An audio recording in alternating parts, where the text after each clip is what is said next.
ইতিহাস, ঐতিহ্য, সাংস্কৃতিক জনপদ কুষ্টিয়ার কুমারখালী উপজেলা। পদ্মা ও গড়াই নদী দ্বারা বেষ্টিত এই উপজেলায় প্রায় ৬ লক্ষ মানুষের বসবাস। এখানকার মানুষের প্রধান অর্থনৈতিক তালিকাশক্তি কৃষি। তবে এখানে রয়েছে প্রায় শত বছরের ঐতিহ্যবাহী তাঁত শিল্প ও বেত শিল্প। এছাড়াও বিভিন্ন সময়ে গড়ে উঠেছে অসংখ্য ছোট বড় শিল্প কারখানা। আসন্ন বাজেট নিয়ে এখানকার মানুষের রয়েছে নানা প্রত্যাশা। চলুন শুনে আসি তাদের মুখ থেকেই যে বর্তমান সরকারের ২৫-২৬ অর্থ বছরের বাজেটটা কেমন হতে চায় বা কেমন হওয়া উচিত, সেই প্রত্যাশা বা সেই তাদের যে দাবি সেটা চলুন আমরা শুনে আসি তাদের মুখ থেকেই। এই বাজেটে যদি কাঁচামালের যদি মূল্য না কমানো হয়, তাহলে আগামীতে এই কুমারখালীর যে ঐতিহ্য এটা আরো বিলীন হয়ে যাবে। এই খাতে ভর্তুকি এবং বাজেট বাড়ালে এই এই এই প্রান্তিক তাঁতিরা আস্তে আস্তে ডেভেলপ হবে এবং এই জিনিসটা আস্তে আস্তে কেটে যাবে। এই কালো মেঘ কেটে যায়, আমরা একটি আলোর মুখ দেখতে পাবো। কুমারখালী একটি ঐতিহাসিক কাপড়ের হাট আছে। এখানকার মানুষ, বেশিরভাগ মানুষই কাপড় শিল্পের সাথে জড়িত। এখানে তাঁতিদের সুবিধার জন্য তাঁতি বান্ধব একটি বাজেট হোক এবং কৃষি বান্ধব বাজেট, সাধারণ মানুষের সপক্ষে বাজেট যেন হয়, এটা আমাদের প্রত্যাশা।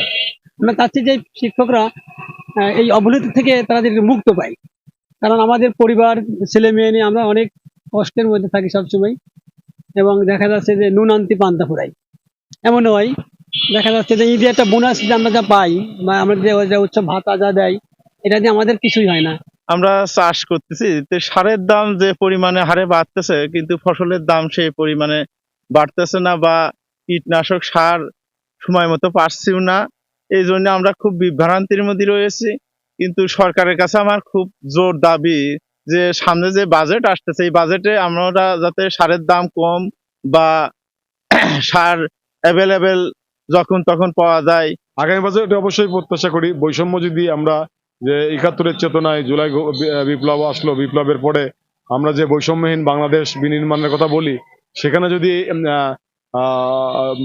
জনগণের আকাঙ্ক্ষা অনুযায়ী, সংস্কৃতির আকাঙ্ক্ষা অনুযায়ী যদি বাজেট না হয়, তাহলে পরে বৈষম্য যদি থেকে যায়, তাহলে পরে তো উত্তরণ সম্ভব হলো না এবং সংস্কৃতির সংকট থেকে যাবে এবং জাতিসত্তার যে বিকাশ সেটি রোধ হবে। আমরা তো ধরেন খুব একটা কষ্টের ভিতরে আছি। এই নিত্যপণ্য জিনিসের যে বাজেট গুলো, যে হিসাব গুলা, এগুলা তো আমাদের নিয়ন্ত্রণ ছাড়া হয়ে যাচ্ছে। আমাদের ইনকাম সোর্স ধরেন 200 টাকা, আমাদের খরচ হলে 400-500 টাকা। হচ্ছে বাজেট একটু দ্রব্যমূল্যের দাম কম হলে আমাদের ভালো হয়, যাতে আমরা সবকিছু কিনে খাইতে পারি। যে আমাদের এই খাতা বই এগুলোর দাম যদি একটু কমানো হয়ে যায়, তাহলে আমাদের বাবা মার একটু মানে কষ্ট কম হবে, বা আমাদের একটু কষ্ট কম হবে যে বাবা মার কাছ থেকে টাকা পয়সা একটু কম কম নিলে পরে আমাদের সংসারটা একটু ভালো চলবে। বর্তমান সরকারের ২৫-২৬ অর্থ বছরের বাজেট হবে জনবান্ধব ও জনকল্যাণকর। সুষম বন্টনের মাধ্যমে নিত্যপণ্য সহ সকল পণ্যের দাম হবে সহনীয় মাত্রায়, এমনটাই প্রত্যাশা করছেন স্থানীয়রা। এমআর নয়ন, এনটিভি, অনলাইন নিউজ, কুষ্টিয়া।